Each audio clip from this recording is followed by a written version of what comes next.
오늘 본문인 마가복음은 이 사복음서 가운데 가장 먼저 쓰여진 복음서입니다. 주 70년 로마에서 기록이 되었습니다. 주 64년경 로마에서는 14개 구역 가운데 4개의 구역을만 빼고는 모두 화재가 발생해서 큰 화재가 있었습니다. 이 화재는 네로 황제의 명령에 따른 방화라는 소문이 끊이지 않았습니다. 왜냐하면 이 네로 황제가 그 불이 처음 일어났던 거대한 극장 근처에 새로운 궁전을 짓기 원했기 때문입니다. 네로 황제는 자신에게 향하는 그 의심의 화살을 돌리고자 화재에 대한 책임을 그리스도인들에게 돌려버렸습니다. 그래서 이로부터 계속 핍박을 받아왔지만 더 많은 박해를 받았고 이들의 운명은 마치 바람 앞에 등불과도 같았습니다. 왜 자신들에게 이러한 엄청난 시련이 닥치는지 의문을 지울 수가 없었습니다. 또 그리스도를 주로 믿는 그 신앙에는 변함이 없었지만 엄청난 핍박과 죽음의 위협 가운데에서 내 신앙을 고백하고 또한 그리스도를 따르는 용기를 잃어버릴 위기에 처해 있었던 거죠. 예루살렘 출신인 마가라 하는 요한은 이런 상황이 있는 그 로마에 있던 기독교 지도자 중 한 사람이었습니다. 마가는 언제 잡혀서 처형당할지 모르는 위험 앞에서 두려워하는 이 그리스도인들에게 예수님이 하나님의 아들 그리스도시고 종으로서 고난당하는 분이시며 또한 예수님의 제자는 어떻게 되는지에 대해서 이야기함으로써 그들을 위로하고 또 격려하고 신앙의 용기를 북돋아주고자 쓴 이 글이 바로 마가복음입니다. 1절을 보면 하나님의 아들 예수 그리스도의 복음의 시작이라고 말을 합니다. 이 말씀은 마가복음뿐만 아니라 신약 전체의 제목 역할을 합니다. 마가는 먼저 예수님에 대해서 하나님의 아들이라고 소개하고 있습니다. 하나님의 아들이라는 표현은 구약에서는 천사나 하나님의 백성에게 사용이 되었고 신약에서는 그리스도인을 가리키는 데 사용이 되었습니다. 하지만 무엇보다도 이 말은 바로 메시아를 가리키는 용어였고 예수님께서 스스로를 하나님의 아들이라고 인정을 하셨지요. 마가는 하나님의 아들로만 소개하지 않고 그리스도라는 사실도 밝힙니다. 로마인들은 황제나 뛰어난 예술가 혹은 영웅을 신의 아들이라고 불렀습니다. 그래서 하나님의 아들로만 이야기한다면 예수님도 그들 가운데 한 사람이라는 생각을 가질 수 있기 때문에 마가는 뒤에 예수님이 그리스도라는 사실을 밝히고 있는 거죠. 복음은 문자적으로 좋은 소식을 의미합니다. 이 단어가 로마에서는 황제의 생일이나 즉위 혹은 전쟁에서의 승리를 알리는 일로 사용이 되었습니다. 그러니 이 단어가 점차 신앙적 의미가 덧붙여지면서 메시아를 통해 이루어질 구원의 기쁜 소식을 가리켰던 거죠. 즉 다시 말씀드리면 예수 그리스도를 통해서 이루어지는 하나님의 구원의 기쁜 소식이 바로 복음이라고 통용이 되었습니다. 마가는 하나님의 창조를 통해서 세상을 시작하셨듯이 예수 그리스도의 복음이 이 새로운 세계의 시작이라는 것을 알려주면서 복음서를 시작합니다. 2절부터 8절까지의 말씀을 보면 메시아의 길을 예비하는 이 세례 요한의 등장과 그의 사역을 기록하고 있습니다. 마가는 2절과 3절의 내용이 선지자 이사야 글에 기록되어 있다고 말은 하지만 2절은 출애굽기 2장 23절, 3장 20절, 또한 말라기 3장 1절을 또한 3절은 이사야 40장 3절을 인용을 한 부분입니다. 마가는 세례 요한의 출현이 주로 이사야서에서 예언되어 있다는 점을 들어서 모세와 말라기의 이름을 생략하고 이 이사야서의 이름을 인용하며 언급을 했던 거죠. 마가가 선지자 이사야를 언급하면서 구약의 이 말씀을 인용했던 이유는 앞으로 예수님과 관련된 이러한 모든 일들이 구약과 아주 밀접하게 연관이 되어 있고 구약의 예언이 성취되었다는 것을 나타내기 위해서 구약의 말씀을 인용했던 겁니다. 누가복음에는 세례 요한의 탄생 예언과 출생에 얽힌 사연들이 기록되어 있습니다. 또한 요한복음에는 세례 요한의 등장이 하나님의 보내심에 의한 거라고 기록을 합니다. 그런데 마가는 이 모든 것들을 생략하고 세례 요한이 행한 사역부터 지금 기록을 하고 있는 거죠. 4절을 보면 세례 요한이 광야에 이르러 죄사함을 받게 하는 회개의 세례를 전파한다라고 이야기합니다. 여기서의 광야는 세례 요한이 회개의 세례를 베풀던 유대 광야를 가리킵니다. 이 유대 광야는 아주 쓸쓸하고 황량하며 띄엄띄엄 잡목만이 피어있고 독사가 우글거리던 곳입니다. 이러한 광야에서 세례 요한은 성장을 했고 세례 요한의 등장은 당시 유대인들에게 아주 큰 감격을 불러일으키는 충격적인 사건이었습니다. 왜냐하면 당시 유대인들은 출애굽기 23장 20절의 말씀에 대해서 랍비들의 전통적인 해석에 따라 이 새 시대를 선포하는 충성스러운 주의 사자가 광야에서 등장할 거라는 그 소망을 갖고 있었기 때문입니다. 유대인들의 입장에서 보면 이 광야는 단순히 어떤 소외된 지역이 아니라 예언적 의미를 지니는 아주 중요한 지역이었습니다. 그래서 구약의 마지막 선지자 말라기 이후에 400여 년 만에 혜성처럼 등장한 이 세례 요한의 인기는 바리새인과 사두개인이 나오지 않을 수 없을 정도로 아주 유대 사회에서 압도하고 있었던 거죠. 하지만 세례 요한은 그 인기와는 다르게 예수님의 오심을 알리는 단순한 소식 전달자에 불과했습니다. 세례 요한은 사람들에게 회개를 선포했습니다. 죄를 자백하고 모든 죄에서 돌이킨 이들에게 세례를 베풀었죠. 요한이 베푼 세례는 이 회개의 세례로서 오늘날 세례가 의미하는 이 예수 그리스도의 믿는 믿음과는 다른 죄를 자복하는 회개에 따른 그 표시로서의 세례였습니다. 세례 요한은 낙타 털옷을 입고 메뚜기와 석청을 먹으며 광야에서 살았습니다. 세례 요한이 입은 낙타 털옷과 이 옷을 거추장하지 않도록 몸에 부착시키는 가죽띠는 거칠고 볼품은 없었지만 아주 광야 생활하기에는 적절한 의복들이었죠. 그런데 이 요한의 복장은 이 광야 생활에 알맞은 옷차림도 있었지만 그 이상의 의미를 갖고 있습니다. 자신이 오리라 한 엘리야이며 광야에 외치는 자의 소리라는 걸 나타내는 상징성을 지녔다는 거죠. 그래서 이 세례 요한의 옷차림의 모습은 선지자 엘리야의 모습과도 비슷했습니다. 세례 요한이 먹은 메뚜기는 당시 가난한 사람 혹은 기근의 때에 먹었던 음식으로서 절제, 또 가난, 참회의 표시로 먹는 음식이기도 합니다. 석정은 야생머리 나무나 바위 틈에 만들어 놓은 꿀입니다. 이 먹은 음식들 모두는 율법적으로 보면은 모두 정결한 거였습니다. 메시아의 등장에 앞서서 회개를 선포해야 하는 자신의 지위와 소명에 알맞는 그 걸맞은 생활을 했던 거죠. 세례 요한은 대중의 지지를 많이 받았습니다. 그러나 주님 앞에서 자신의 역할과 한계를 분명히 알고 이렇게 이야기합니다. 나보다 능력 많으신 이가 내 뒤에 오신다. 세례 요한은 뒤에 등장한 능력 많으신 이와의 차이를 나타내고자 나는 굽혀 그의 신발끈을 풀기도 감당하지 못하겠노라라고 이야기합니다.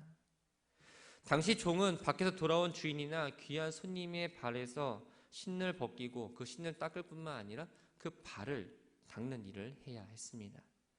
특히 발을 씻는 일은 가장 비천한 종들이 하는 볼품없는 일이었던 거죠. 세례 요한이 이렇게 고백한 건 자신을 그리스도로 보는 이 사람들의 잘못된 생각을 바로잡고 예수님의 그 탁월한 능력과 권능을 가진 분이라는 것을 선포하기 위해서 이렇게 표현을 했던 겁니다. 세례 요한은 예수님에 대해서 선포할 때 메시아라는 용어를 사용하지 않았습니다. 왜냐하면 전통적으로 유대인들이 메시아에 대해서 정치적이고 세속적인 기대를 가지고 있었기 때문입니다. 이 세례 요한은 신분의 차이뿐만 아니라 사역에 있어서도 차이를 아주 구체적으로 언급하고 있습니다. 8절 말씀을 보면 나는 너희에게 물로 세례를 베풀었거니와 그는 너희에게 성령으로 세례를 베푸시니라 라고 말씀합니다. 요한의 물 세례는 이 세례를 받은 이들이 하나님의 사람으로 살게 하는 능력을 부여하지 못했습니다. 그러나 메시아로 오신 예수님의 세례는 성령으로 부어주시는 세례이므로 이 세례받은 사람들이 새 생명을 얻고 새로운 삶을 살아가는 데에 능력을 부어주셨던 거죠. 9절부터 13절까지의 말씀을 보면 공생의 사역을 준비하시는 예수님의 모습이 나옵니다. 예수님은 복음 사역을 본격적으로 시작하시기 전에 요단강에 나와서 세례 요한으로부터 세례를 받았습니다. 세례 요한은 예수님께 세례를 베풀기를 거절을 합니다. 하지만 예수님은 하나님의 의를 이루기 위해서 요한에게 물로 세례를 받으셨죠. 예수님이 세례 요한에게 세례를 받으신 건 뭔가 회개할 죄가 있어서가 아니라 죄인들과 하나가 되기 위해서 세례를 받으셨습니다. 예수님이 세례를 받으실 때 하늘이 갈라지고 성령께서 비둘기처럼 임하십니다. 그리고 성부 하나님도 하늘로부터 소리를 내어서 예수님이 하나님이 보내신 그 참된 그리스도이라는 것을 밝혀주고 있으십니다. 세례를 받고 나서 예수님은 즉시 광야로 가셔서 사탄에게 시험을 받으십니다. 마태와 누가의 경우에는 예수님께서 시험 받으신 그 상황, 또한 금식하신 것과 세 가지 시험 받은 사실에 대해서 자세하게 설명을 했습니다. 그러나 마가는 이러한 내용이 없이 40일 동안 들짐승과 함께 계셨으며 시험을 받았다는 사실만을 아주 간결하게 이야기합니다. 이 40일이라는 시간은 하나님께서 맡기신 사명을 수행하는 것과 깊은 관련이 있는 시간입니다. 모세가 십계명을 받을 때에 시내산에서 40일을 머물렀고 또 천사의 도움으로 새 힘을 얻은 엘리야가 호렙산을 향해서 40일의 여정이 들어갔습니다. 예수님이 광야에서 금식하시고 시험 받으신 이 40일은 하나님께서 맡기신 그 공적 사명을 감당하기 위한 준비 기간이었으며 일종의 연단의 시간이었던 거죠. 예수님의 사역의 시작은 이 세례 요한의 상황과 아주 밀접하게 관련이 있습니다. 14절 말씀을 보면 요한이 잡힌 후 예수께서 갈릴리에 오셔서 하나님의 복음을 선포하셨다라고 이야기합니다. 갈릴리에 분봉하던 헤롯 안디바는 그의 이복 동생인 빌립의 아내 헤로디아를 아내로 맞아들입니다. 이르본 세례 요한은 아주 심하게 그를 질책을 했고 이 질책이 듣는 걸 싫어했던 이 헤롯은 요한을 바로 옥에 가둬버립니다. 그러면서 요한의 사역은 이제 마무리되었던 거죠. 예수님은 요한이 활동하는 당시에는 사역을 하지 않고 요한이 갇힌 이후에 사역을 시작하셨습니다. 하나님이 예정해 놓으신, 하나님이 그 예비해 놓으신 그 때를 기다렸다가 이제 사역을 시작했던 겁니다. 그리고 당시 정치와 종교의 중심지였던 예루살렘에서 멀리 떨어진 이 천대받은 땅인 갈릴리에서 하나님의 복음을 전파하기 시작하십니다.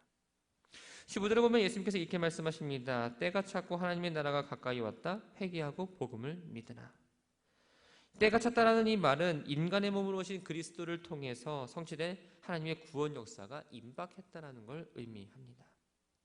하나님의 나라는 하나님의 영원하고 보편적인 통치가 이루어지는 그 나라를 의미하죠. 백성들이 회개하고 이 그리스도를 통한 구원의 복음을 믿도록 하기 위해서 하나님의 나라가 가까이 왔다는 사실을 선포하고 있는 겁니다. 요한이 처음 전파했던 것처럼 예수님도 회개하고 복음을 믿으라라고 말씀하십니다. 다만 요한이 전파했던 이 복음은 앞으로 도래할 그리스도에 관한 기쁜 소식이었다면 예수님이 전한 이 복음은 이미 등장한 그리스도 자신에 대한 거라고 말할 수 있습니다. 이 회개라는 건 타락하고 부패한 상태에서 온전히 돌이키고 마음과 생활의 근본적인 변화를 의미합니다. 바로 하나님 나라의 일원이 될 수 있는 첫 걸음이 바로 회개입니다. 믿는다는 건 회개한 사람이 지금까지 가졌던 이 하나님의 뜻을 거부하고 의심한 태도를 버리고 그리스도와 하나님의 나라를 받아들이라는 그 권면을 믿는다라고 표현을 합니다. 16절부터 20절까지의 말씀을 보면 이 하나님 나라의 전파를 하고자 일꾼으로 삼은 4명의 제자를 부른 이야기가 기록되고 있습니다.